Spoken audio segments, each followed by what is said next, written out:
Welcome back everybody, my name's RIPCORD, and in today's video we are continuing the tips and tricks tutorial series by going over the first step in completing the Cayo Heist. I'm kind of working backwards here as I've already completed a walkthrough of the finale, but thought I might as well create some additional tutorials for the front end of this heist. And today I'm starting at the very beginning, namely a brief walkthrough on how I complete the gathering intel portion of the Cayo Heist. But first, as always, if you like this video, feel free to leave a comment, click the thumbs up, and be sure to subscribe. Alright, so the first thing you need to do here is head to your sub's control panel to kick off the heist. My assumption is that you've already completed the introductory heist mission with Mini Madrazo and are looking to perform subsequent heists. When you first visit the control panel, you'll be confronted with the setup cost screen. The buy-in to perform this heist is $25,000. This does not change. What does change is whether you choose to perform the heist on normal mode or hard mode. If you're a newbie, you definitely want to perform this heist on hard mode. The only difference for the finale will be one additional fingerprint cloner to unlock, and that's it. A small inconvenience for an additional $100,000. So yes, you definitely want to perform this heist in hard mode if you can.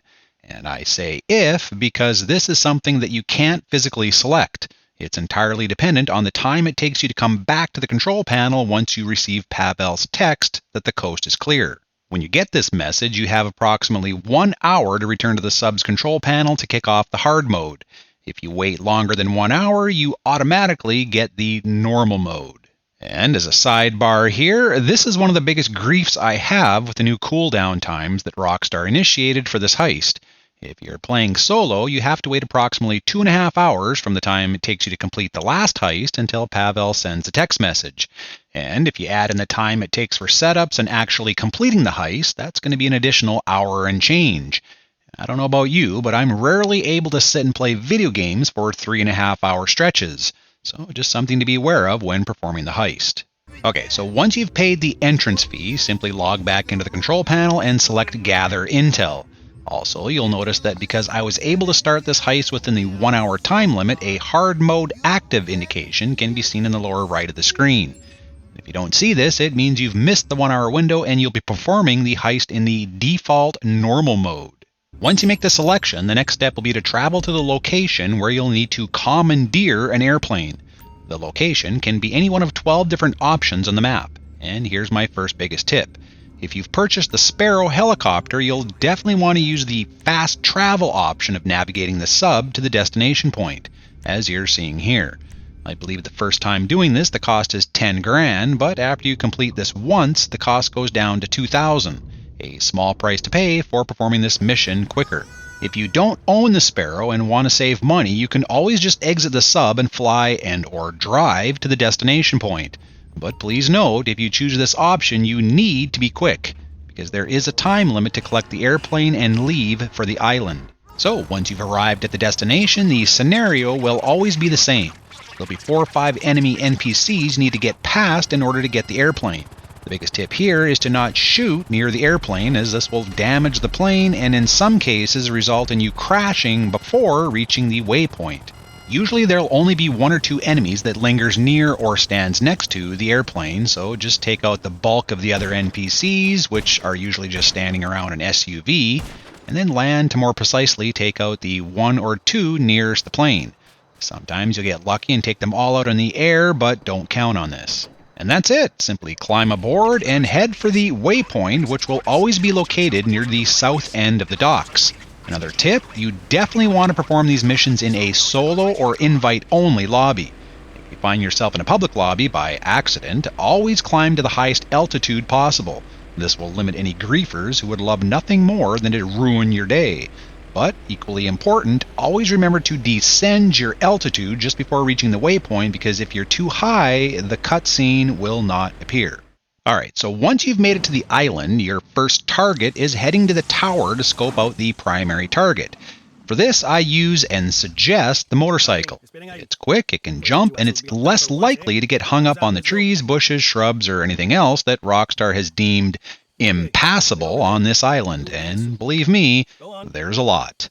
So, for me, this is the path I take. Again, it's not the only path, but it's relatively quick and has served me well over the years. What I'm going to do here is play another video of me traveling this path in a much brighter time of day that'll hopefully provide a little more clarity as we go. Okay, so what I do first is head out of the airport and look for this tall tree that's growing right next to the road. My goal is to turn right at this tree and head up the hill. I take this path because, as you see here, it offers the clearest route to the top of the hill. Once at the top, I veer left a little and target the small fenced-in gravesite. I want to pass just to the right of this area, as you're seeing here. Next, in the distance, you'll see some abandoned buildings. What I do is aim just left of these buildings and continue straight. Once past the buildings, I'm aiming for the small bush located here. As soon as I pass it, I turn sharply right and continue straight through this clearing. After coming to a larger clearing, I turn sharply left and continue straight to cross these two roads. Just be mindful though, because there may be vehicles approaching from time to time. Once on the other side, I turn slightly right towards the guard tower. Once you come to this bigger clearing, you want to position your bike so you're aiming just left of the last palm tree you see here. Make sure your throttle's pinned and you're close to the tree. If you're too far to the left of the tree, you may end up in the ocean. Just before you reach the rock face, make sure you're pulling back on the controller stick so you can perform your best X-Games stunt and wow all your friends. From here, just continue forward to this rock face and climb over. Again, don't go too far to the left because there's a big drop off into the ocean on the other side. From here, just creep up to the edge of this rock face and stop. There's usually a parade of vehicles that patrol this road on the right, and you'll see them coming on your minimap. What I do is wait for the first one to pass and then just slowly come down the hill between these two rocks and follow it slowly down the road. Okay, so you'll see in the second smaller video there will sometimes be a camera that is facing the road towards the concrete barricades. To avoid this, you always want to travel to the right of the concrete barricades as you're seeing here. If you take this path, you'll never get detected by this camera. So from here, you need to avoid the next camera, which is located just in front of this parked truck. This camera was added not long ago to prevent the easy route people were taking along this road to the tower. However, it didn't work too well for them because you can still travel this road, you simply need to travel left of the concrete barricades and behind the camera. From here, simply head on up onto the hill and head for the tower. Okay, so once at the tower, you'll need to locate the signal box. It'll either be on the ground inside this fence or it'll be up on the tower. An easy way to tell before you get off your motorcycle is to see if there's a guard present near the tower. If a guard is here, it means the signal box is on the tower. If no guard, the signal box will be on the ground. And as you're seeing here, there is a guard present, so I have to go for a climb. The signal box is relatively easy. The basic idea here is you want to match the numbers on the left with the correct multipliers on the right to equal the value on the top. That's too much math for me, so what I do is simply find the largest number first and then just scroll through the multipliers. Usually one or more will be over the total needed, so you can simply use process of elimination from here on out. And that's it. Once you've unlocked the system, pull out your phone, go to the app, and unveil the primary target. And as a reminder, you always want to make sure to check the office for secondary loot, i.e. paintings, before leaving. Once done, the quickest way back to the airport is simply to kill yourself or get detected. For me, if I'm up on the tower, I'll just simply jump over for a quick death. If I'm on the ground, I'll get back on my bike and head for the nearest guard or camera to get caught.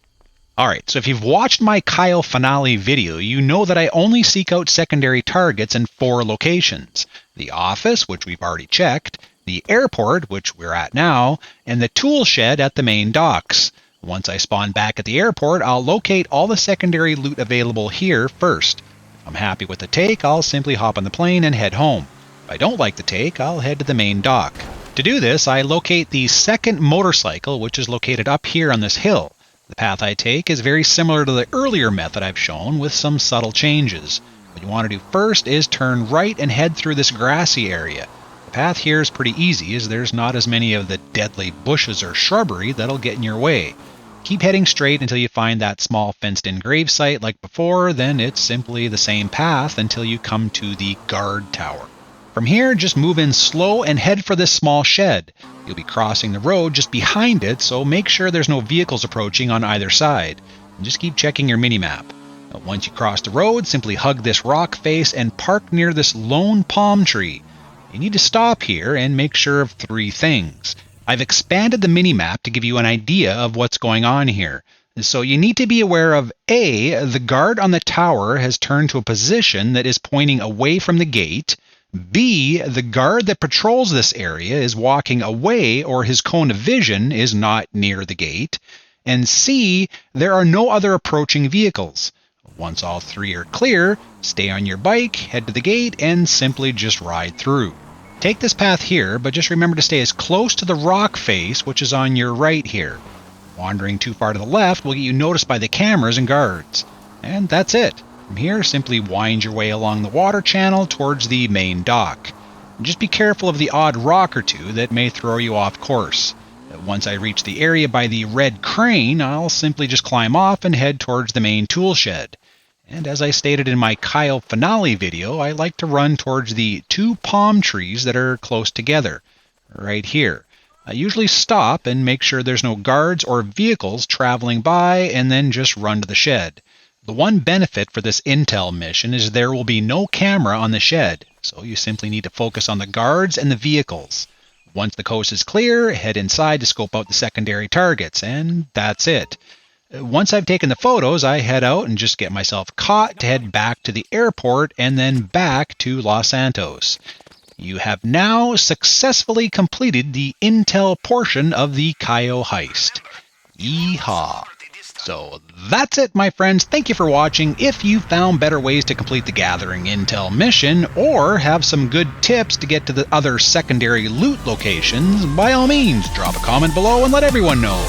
Until next time, be happy, be well, be safe, be mighty, be a one. Oh, Maestro!